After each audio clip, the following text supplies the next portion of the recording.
আসসালামু আলাইকুম। সংবাদে আপনাদের সবাইকে স্বাগত জানাচ্ছি। আমি ফিরোজ তোহা। শুরুতেই সংবাদ শিরোনাম।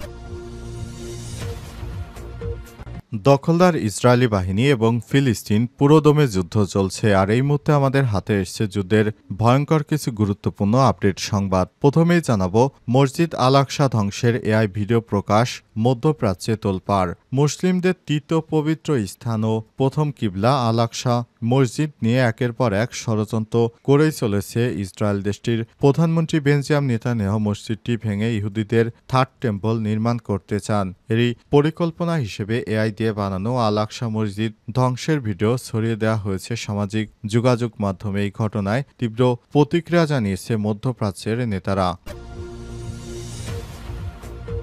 এরপর জানাবো, ইসরায়েলে ফের হাইপারসনিক ক্ষেপণাস্ত্র হামলা। ইয়েমেনের দখলদার ইসরায়েল এর বিমানবন্দরে ফের ক্ষেপণাস্ত্র ও ড্রোন দিয়ে হামলা চালিয়েছে ইয়েমেন। দেশটির সামরিক বাহিনী সম্প্রতি ইসরায়েলের বাণিজ্যিক ও কৌশলগত শহর হাইফা এবং তেল আবিব উপকূলীয় এলাকায় বিমানবন্দরে একটি হাইপারসনিক ক্ষেপণাস্ত্র ও ড্রোন দিয়ে হামলা চালিয়েছে। আজ কাতার ভিত্তিক সংবাদ মাধ্যম বিষয়টি নিশ্চিত করেছে।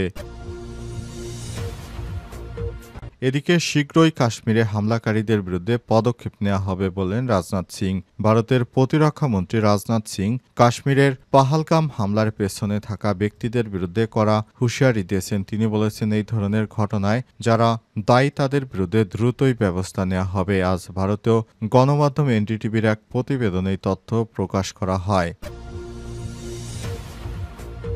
জানাবো, একটি দল নির্বাচন করতে আওয়ামী লীগকে পুনর্বাসন করে যাচ্ছে। আওয়ামী লীগ নিষিদ্ধের দাবিতে ঢাকায় এনসিপির মশাল মিছিল। আওয়ামী লীগকে নিষিদ্ধের দাবিতে মশাল মিছিল ও সমাবেশ করেছে জাতীয় নাগরিক পার্টি এনসিপি। বুধবার সন্ধ্যায় রাজধানীর জাতীয় প্রেস ক্লাবের সামনে থেকে মশাল মিছিল করে দলটি তার আগে সেখানে সমাবেশ করেছেন তারা।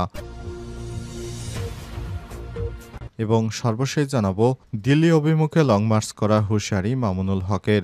দিল্লি অভিমুখে লং মার্চ করার হুঁশিয়ারি দিয়েছেন বাংলাদেশ খিলাফতে মজলিসের আমির মাওলানা মোহাম্মদ মামুনুল হক। তিনি বলেছেন, ভারতের সংসদে পাশকৃত বিতর্কিত ওয়াকফ সংশোধনী বিল বাতিল ও মুসলমানদের নিধন বন্ধ না করা হলে প্রয়োজনে দিল্লি অভিমুখে লং মার্চের ঘোষণা দিয়েছেন। প্রিয় দর্শক, এতক্ষণ শুনছিলেন সংবাদ শিরোনাম, এবারে বিস্তারিত।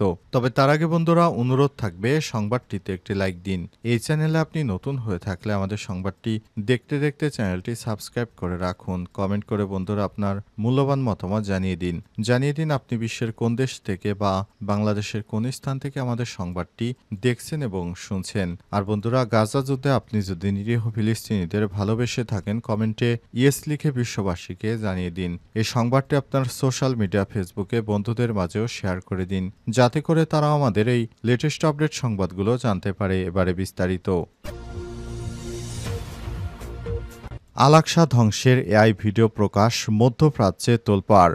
মুসলিমদের তৃতীয় পবিত্র স্থান এবং প্রথম কিবলা আল আকসা মসজিদ নিয়ে একের পর এক ষড়যন্ত্র করে চলছে দখলদার ইসরায়েল। দেশটির প্রধানমন্ত্রী বেঞ্জামিন নেতানিয়াহু মসজিদটি ভেঙে ইহুদিদের থার্ড টেম্পল নির্মাণ করতে চান। এরই পরিকল্পনা হিসেবে এআই দিয়ে বানানো আল আকসা মসজিদ ধ্বংসের ভিডিও ছড়িয়ে দেওয়া হয়েছে সামাজিক যোগাযোগ মাধ্যমে। এই ঘটনার তীব্র প্রতিক্রিয়া জানিয়েছে মধ্যপ্রাচ্যের নেতারা। চরমপন্থী বসতি স্থাপনকারীদের পক্ষে থাকা কিছু সোশ্যাল মিডিয়া অ্যাকাউন্ট এআই দিয়ে বানানো ভিডিও ক্লিপ শেয়ার করেছে। তাতে দেখা যায় আল আকসা মসজিদ আগুনে জ্বলছে এবং পরে সেই স্থানে থার্ড টেম্পল প্রতিস্থাপন করা হয়েছে। সামাজিক যোগাযোগ মাধ্যমে ভাইরাল হওয়ার পর কট্টর ডানপন্থী ইসরায়েলিরা তীব্র নিন্দা জানিয়েছে। আরব দেশগুলো নিন্দা জানিয়েছে। পাকিস্তানের পররাষ্ট্র মন্ত্রণালয়ের ভিডিওতে নিন্দা করেছে বলে এটি দখলদার জেরুজালেমের খ্রিস্টান ও ইসলাম ধর্মীয় স্থাপনাগুলোর উপর হামলা বাড়ানোর জন্য উস্কানি। তারা আরও বলেছে, আন্তর্জাতিক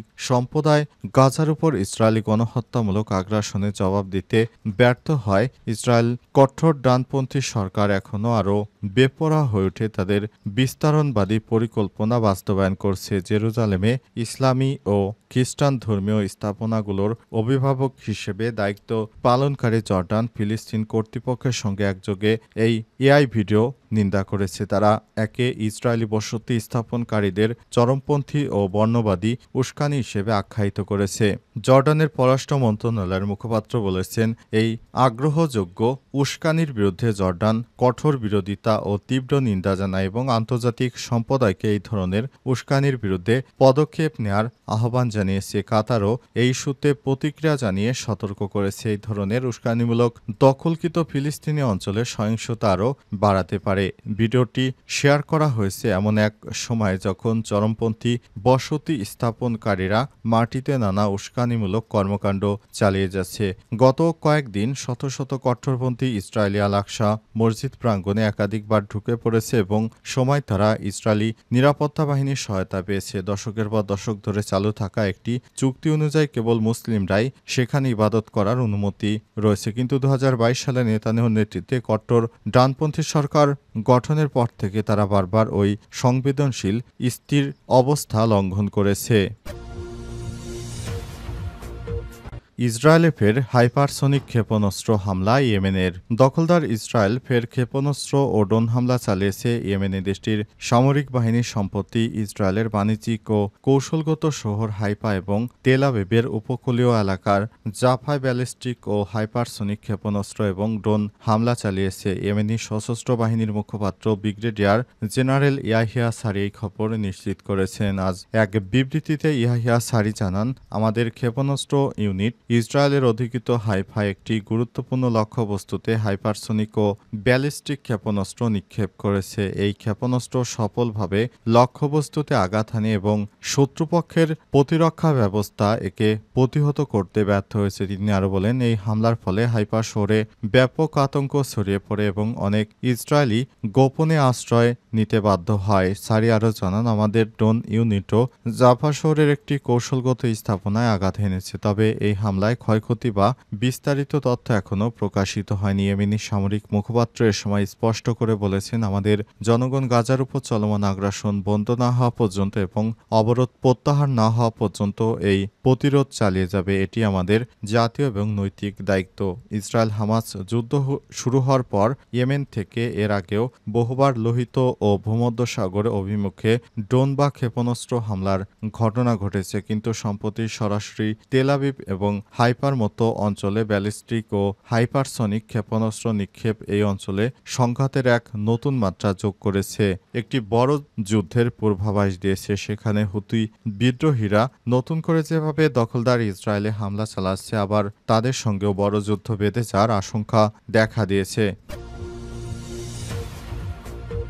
শীঘ্রই কাশ্মীরে হামলাকারীদের বিরুদ্ধে পদক্ষেপ নেওয়া হবে বললেন রাজনাথ সিং। ভারতের প্রতিরক্ষা মন্ত্রী রাজনাথ সিং কাশ্মীরের পাহালগাম হামলার পেছনে থাকা ব্যক্তিদের বিরুদ্ধে কড়া হুঁশিয়ারি দিয়েছেন। তিনি বলেছেন, এই ধরনের হামলার জন্য যারা দায়ী তাদের বিরুদ্ধে দ্রুত ব্যবস্থা নেওয়া হবে। আজ ভারতীয় গণমাধ্যম এনডিটিভির এক প্রতিবেদনে এই তথ্য জানানো হয়েছে। রাজনাথ সিং আরও বলেছেন, আমরা শুধু হামলাকারীদেরই নয়, যারা পর্দার আড়ালে থেকে ষড়যন্ত্র করছে তাদেরকেও ধরব। হামলাকারী এবং তাদের পরিচালনাকারী দুইজনই প্রতি আমাদের লক্ষ্য থাকবে। তিনি আরও বলেছেন, সন্ত্রাস মোকাবেলায় আমরা ঐক্যবদ্ধ। ভারতের সন্ত্রাসের বিরুদ্ধে জিরো টলারেন্স নীতি রয়েছে। আমরা প্রয়োজনীয় এবং উপযুক্ত প্রতিটি পদক্ষেপ গ্রহণ করব। এ হামলায় দেশটির প্রধানমন্ত্রী মোদী নিন্দা জানিয়ে দোষীদের কঠোর শাস্তির প্রতিশ্রুতি দিয়েছেন। গতরাতে এক আবেগঘন এক্স টুইটার পোস্টে মোদী লিখেছেন, এই নৃশংস ঘটনার পেছনে যারা রয়েছে তারা রেহাই পাবে না। তাদের এই দুষ্ট উদ্দেশ্য কখনোই সফল হবে না। সন্ত্রাসবাদের বিরুদ্ধে আমাদের সংকল্প অটল। পাহালগাম হামলাটি 2019 সালে পুলওয়ামা হামলার পর জম্মু কাশ্মীরের সবচেয়ে ভয়াবহ হামলা। পুলওয়ামা হামলায় 40 জন নিহত হয়েছিল। দিল্লি অভিমুখে লং মার্চ করার হুঁশিয়ারি মামুনুল হকের। দিল্লি অভিমুখে লং মার্চ করার হুঁশিয়ারি দিয়েছেন বাংলাদেশ খেলাফতে মজলিসের আমির মাওলানা মোহাম্মদ মামুনুল হক। তিনি বলেছেন, ভারতের সংসদে পাশকৃত বিতর্কিত অক্ষপ সংশোধনী বিল বাতিল ও মুসলিমদের নিবন্ধন বন্ধ না করলে প্রয়োজনীয় দিল্লি অভিমুখে লং মার্চ করা হবে। আজ বাদ জোহর জাতীয় মসজিদ বাইতুল মোকাররমের উত্তর গেটে গণমিছিল পূর্ব সমাবেশে সব হুঁশিয়ারি দিয়েছেন মামুনুল হক। এ সময় তারা জানিয়েছে, সারা পৃথিবীতে আজ দুটি জনপদে সবচেয়ে বেশি সমালোচিত একটি গাজা ভূখণ্ড, যেখানে বর্বর ইসরায়েল গণহত্যা চালাচ্ছে, আরেকটি হল ৩০ কোটি মুসলমানদের দেশ ভারত, যেখানে কসাই মোদি সরকার ভারতকে মুসলিম শূন্য করার অপচেষ্টা চালিয়ে যাচ্ছে। তিনি আরও বলেন, ভারতের প্রায় ৯ লক্ষ একর অকপকৃত সম্পত্তিতে লোপ দৃষ্টি পড়েছে গুজরাটের কসাই বাহিনীর। অকপ সংশোধনী বিলের আড়ালে মূলত মুসলমানদের ভারত থেকে তাড়ানোর পায়তারা করা হচ্ছে। আমরা আমাদের পক্ষ থেকে এই চলমান বিতর্কিত বিল বাতিলের দাবি জানাচ্ছি। সেই সাথে বিশ্ব মানবতার কাছে আহ্বান জানাচ্ছি, যেভাবে গাজাবাসীর পক্ষে বিশ্ব মানবতা রাজপথে নেমে এসেছে, একইভাবে ভারতের ৩০ কোটি মুসলমানদের পক্ষেও নেমে আসুন।